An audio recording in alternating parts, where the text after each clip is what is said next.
सुंदरपुर गांव में एक नदी था। उस नदी के पास एक मछुआरे का परिवार रहा करता था। एक दिन मछुआरा गायब हो जाता है। उसकी बूढ़ी अम्मा उस नदी के पास खड़े होकर उसे ढूंढती। तभी उस गांव वाले उस अम्मा की आवाज़ सुन के वहाँ आ जाते। दादी अम्मा कहती, मेरा बेटा कल रात से गायब है और अभी तक यहाँ नहीं आया। ये मछलियाँ भी भूखी प्यासी भटक रही हैं कब से, और मुझे इनका दाना भी नहीं पता है कि कहाँ है। ना जाने मेरा बच्चा कहाँ चला गया। गांव वाले कहते हैं कि हम लोग पता करने की कोशिश करते हैं, आप बिल्कुल भी मत घबराइए। हम लोग आपके बेटे के बारे में पता करके ही लौटेंगे, आपको घबराने की ज़रूरत नहीं है अम्मा। तभी वो अम्मा कहती हैं कि कल रात से ही मेरा बेटा गायब है और अब शाम ढलने वाली है। तुम लोग भी अभी जाओगे और कुछ खतरा हो गया तो तुम्हारे परिवार वाले को कौन देखेगा। तुम्हें पता है ना, पास का जो गांव है शमशानपुर, वहाँ पे क्या होता है रात ढलने के बाद। सारे गांव वाले घबरा जाते हैं और वो सुबह तक का इंतज़ार करने लगते हैं। अगले दिन सुबह होते ही सारे गांव वाले वहाँ से निकल जाते हैं। शमशानपुर गांव के पास उन्हें रास्ते में एक लड़का दिखता। वो लोग लड़के से कहते हैं, क्या तुमने हमारे गांव के एक मछुआरे को देखा? वो कहता है, हाँ मैंने कल तो देखा था, यहीं पास के समोसे वाले दुकान के पास। रुकिए मैं ढूंढ के उन्हें ला दूंगा, आप लोग को घबराने की ज़रूरत नहीं है। गांव वाले कहते हैं, अरे ऐसा कोई बात नहीं है, तुम वो समोसा का दुकान हमें बता दो, हम लोग खुद जाके ढूंढ लेंगे। वो लड़का कहता है, नहीं आप लोग रास्ता भूल जाओगे और मेरे पास इतना टाइम नहीं है कि मैं लेके चलूँ। मेरे घर के पास कोई चाहिए देखभाल करने वाला, आप लोग यहीं रहिए, मैं आता हूँ देख के। वो लड़का वहाँ से निकल जाता। उस समोसा के दुकान के पास वो लड़का जाता और वहाँ के खाना बनाने वाली चिड़िया से बोलता, अरे चिड़िया रानी, यहाँ से एक मछुआरा गुजरा है क्या? वो चिड़िया उसकी बातों का जवाब नहीं देती। लड़का फिर वही बात पूछता। तभी वो चिड़िया जवाब नहीं देती और अंदर ही अंदर हंसती, क्योंकि वो साधारण चिड़िया नहीं थी।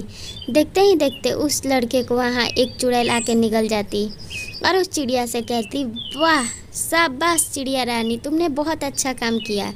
किसी को भी अपने शिकार ऐसा ही बनाया करो, थोड़ी देर अपने जाल में रखा करो।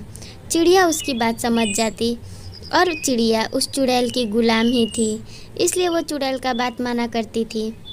अब वहाँ से चुड़ैल उस गांव की ओर निकल पड़ती जहाँ उसे पता था कि वो गांव वाले उसे ढूंढने आएंगे। उस गांव की ओर बदले के भाव से वो चुड़ैल निकल पड़ती। तभी वहाँ जाते जाते उसे किसी की आने की आहट सुनाई देती है। वो क्या करती कि उसे रास्ते में एक घर दिखता। उसी घर के पास वो नाटक करके लेट जाती। वहाँ पर से सुंदरी आ रही थी। सुंदरी उसे देख के कहती, अरे आंटी क्या हुआ, आप क्यों गिरी हुई हो ज़मीन पे? तो देखते ही देखते वो चुड़ैल हंसते हुए उठ खड़ी हो जाती। उसका रूप देख के सुंदरी डरते हुए भागती चिल्लाते हुए। तभी उसके चिल्लाने की आवाज़ सुन वो गांव वाले वहां आ जाते हैं। सुंदरी बताती कि मैं इसी औरत की वजह से चिल्ला रही थी। गांव वाले पूछते हैं कि अरे आप यहाँ क्यों आई हो और कौन हो, ये कैसा रूप आपका है? वो चुड़ैल कहती, मैं उसी पानी में मरी हुई आत्मा हूँ जिस पानी की मछलियाँ वो मछुआरा बेचा करता था। मुझे उसका शिकार करना था।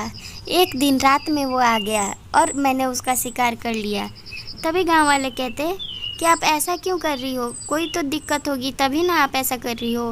वो कहती है कि एक दिन मछुआरा, मैं पानी लेने आई थी तो उस पानी लेने के लिए उसने मुझे उस नदी में धक्का दे के मार दिया। मैं बहुत देर तक तड़पी चिल्लाई, लेकिन उसने मुझे उस पानी से नहीं निकाला।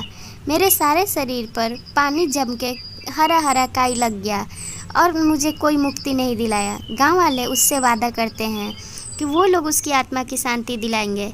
चुड़ैल उन पर विश्वास करती क्योंकि वो लोग भोले भाले से गांव वाले थे। और देखते ही देखते उस चुड़ैल के आत्मा वहीं पे ज़मीन पे गिर पड़ती और गायब हो जाती। गांव वाले आपस में बात करते हैं कि हम लोग इस चुड़ैल की आत्मा की शांति के लिए पूरे गांव से पैसा इकट्ठे करेंगे और इसके लिए एक बड़ी पूजा रखेंगे जिसमें हम लोग एक साथ मिलके करेंगे ताकि हमारा गांव फिर कोई खतरा में ना रहे।